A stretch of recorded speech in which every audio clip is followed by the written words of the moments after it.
The bus stop was nearly empty, just flickering lights and the hiss of brakes in the cold night. A white single dad in his mid-30s, weary from work, clutched his little boy's hand. But then his eyes locked on something that froze him. A poor young woman, no older than 21, sitting slumped in a wheelchair. Her face was pale, her clothes thin, and her whisper barely carried through the night air. "Please, don't leave me here." He didn't hesitate. He knelt down, his voice steady but kind. "Come with me." Before we dive in, drop a comment with where you're watching from, and don't forget to hit subscribe for more videos like this. Let's begin.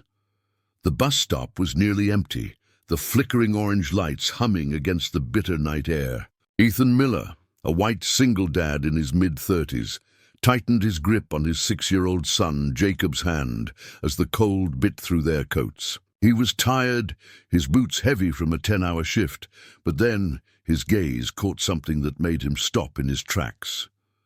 A young woman, no older than 21, sat hunched in a battered wheelchair. Her face was pale, her clothes thin and frayed, and the way her trembling fingers gripped the metal armrest told a story of despair. Her whisper was faint, but it sliced right through the still night. "Please, don't leave me here." Ethan crouched down instantly, his heart hammering in his chest. Up close, she looked even more fragile. Her legs twisted awkwardly, her breath shallow, her chestnut hair hanging in messy strands around a face streaked with tears. He spoke gently. "Hey, I'm Ethan. This is my boy Jacob. Are you okay?" Her eyes darted to his son, then back to him. They shimmered with pain and hopelessness. I don't have anywhere to go. My family, they left me here." Those words burned into Ethan's chest. "Left her? Here? Alone in the freezing dark?" Jacob's innocent voice piped up, muffled by his scarf. "Dad, she's crying. We can't just leave her." Ethan looked at his boy, then back at the girl. The truth was, they barely scraped by as it was. 2 jobs, overdue bills, nights where dinner meant splitting a single bowl of soup. But in this moment, the decision wasn't even a choice. He couldn't walk away. Without hesitation, he slipped off his own jacket and draped it around her shoulders. "You're freezing," he said firmly. "Come with us. You don't deserve to be left out here." Her lips trembled. Why would you help me?" "You don't even know me." Ethan held her gaze. His voice was steady, filled with quiet conviction. "Because I know what it feels like to be abandoned, and I swore I'd never let someone else feel that, if I could help it." Her tears fell harder now. But this time, they weren't just from sorrow, they carried a flicker of hope. Ethan stood, bracing himself against the cold. "Come with me," he repeated. "You're safe with us." And for the first time, in what felt like forever, the girl, Lily, nodded. The apartment door creaked open as Ethan pushed it with his shoulder, his muscles burning from carrying Lily's wheelchair up the narrow flight of stairs. Jacob skipped ahead, eager to help, his small hands fumbling with the light switch until the living room filled with a soft yellow glow. It wasn't much. The wallpaper peeled in spots.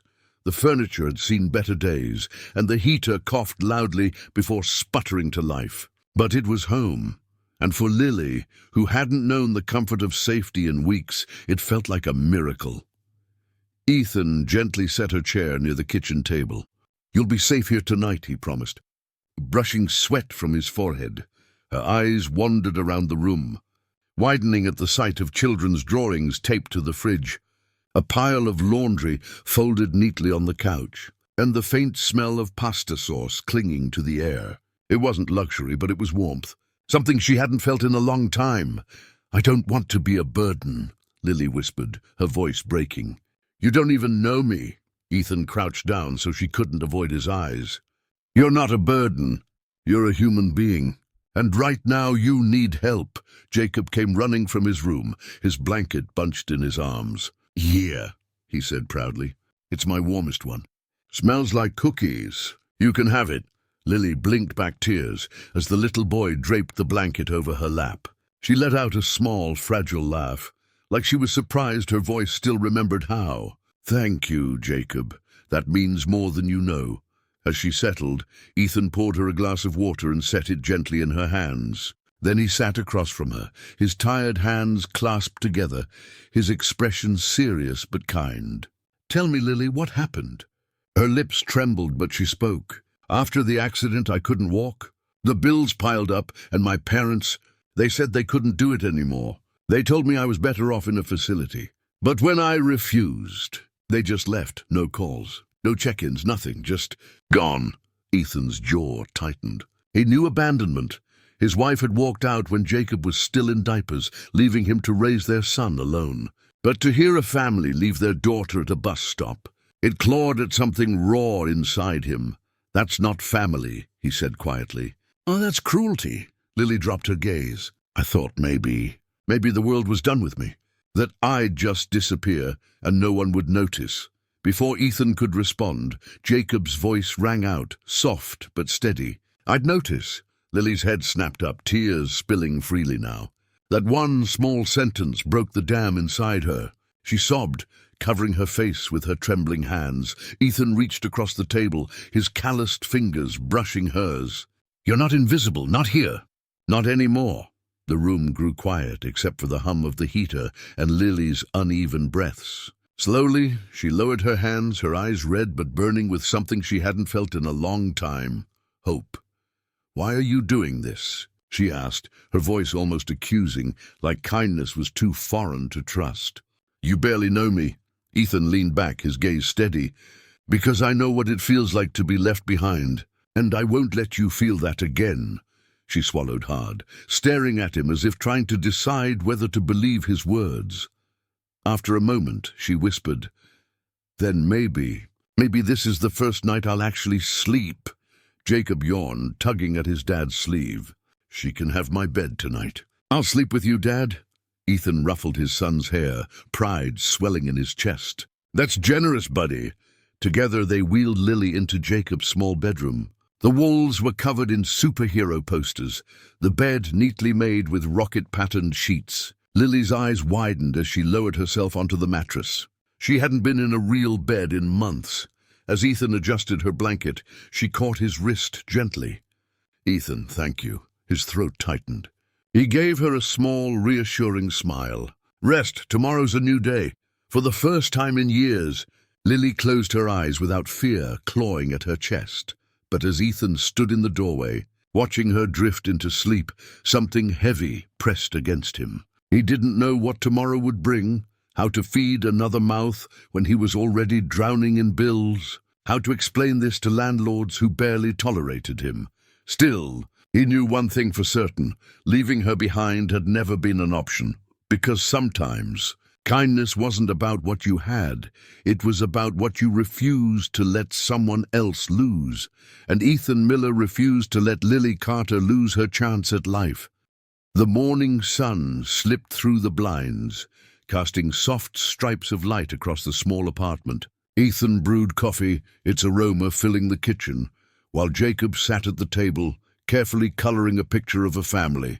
3 stick figures holding hands. Lily stirred awake in Jacob's room, blinking against the sunlight, and for a moment she thought it was a dream. Warmth, safety, a roof overhead. But when she rolled onto her side and saw the little boy's superhero posters, reality set in. She was in Ethan's home. A stranger had shown her more kindness in one night than her own blood ever had. Ethan knocked lightly on the doorframe. "Morning, Lily, coffee's ready." "Jacob insists you try his famous pancakes. Fair warning, they're more sugar than pancake." Her lips curved into a small smile. "That sounds perfect." Over breakfast, Lily laughed for the first time in months as Jacob proudly served his lumpy pancakes. For a moment she felt normal, like she belonged. But as the laughter faded, guilt washed over her. She didn't want to be the weight that dragged them further down. "Ethan," she said softly, her fork trembling in her hand. "You don't have to do this." "I know He cut her off sharply, but not unkindly. "Don't. You're not a burden. You're not disposable. You're a person who deserves better than what life's handed you." Her throat closed. But she nodded, silent tears sliding down her cheeks.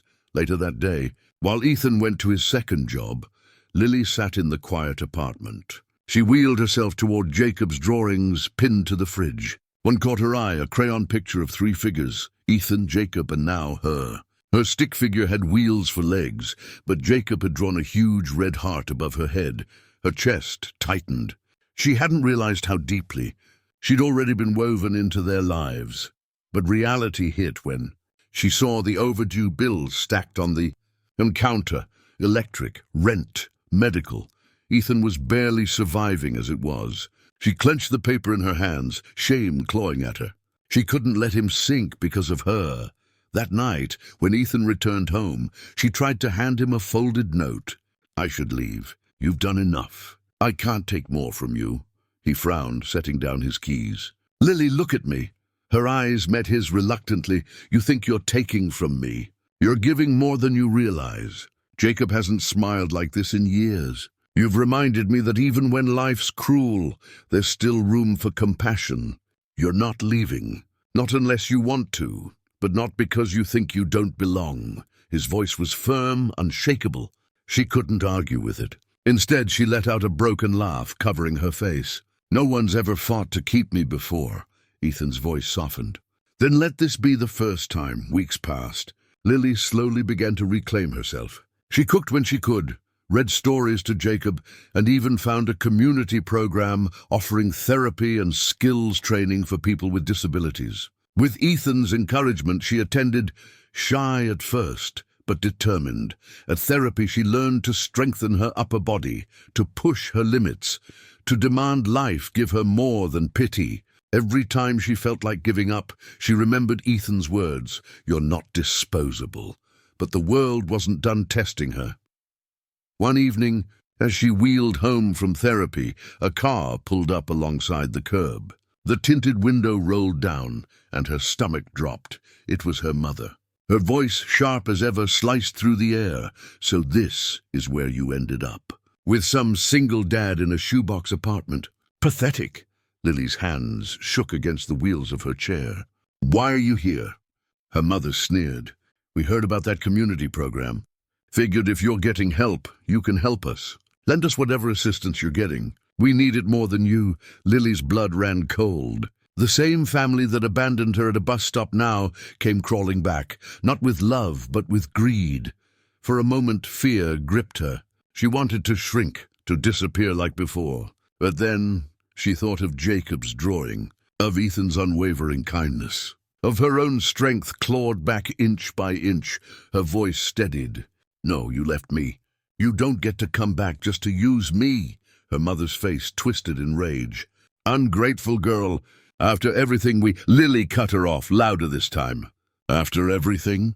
You abandoned me when I needed you most. That's not family. My family is the one who took me in when they had nothing to give. And you're nothing to me now." Her mother sputtered, then drove off, tires screeching into the night. Tears welled in Lily's eyes, but they weren't from fear. They were from victory. For the first time, she'd chosen herself. When she returned to the apartment, Ethan immediately noticed her trembling hands. "What happened?"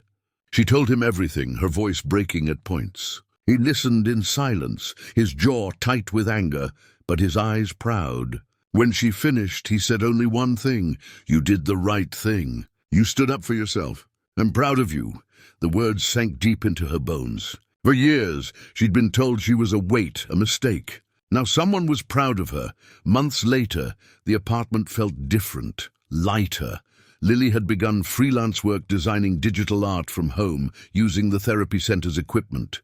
She contributed to bills, laughed with Jacob as if he were her own brother, and sat with Ethan late into the night, sharing stories neither thought they'd ever tell. One evening, as the three of them ate dinner, Jacob piped up innocently, "Dad, does this mean Lily's part of our family now?" Ethan looked at Lily, his eyes warm. "What do you think?" Lily's throat tightened, but she smiled through her tears. "I think I already am." And in that small, worn-down apartment, they became exactly what life had denied them before. A family bound not by blood, but by kindness, loyalty, and the courage to start again. Because sometimes the most broken pieces, when held together with love, build the strongest kind of home.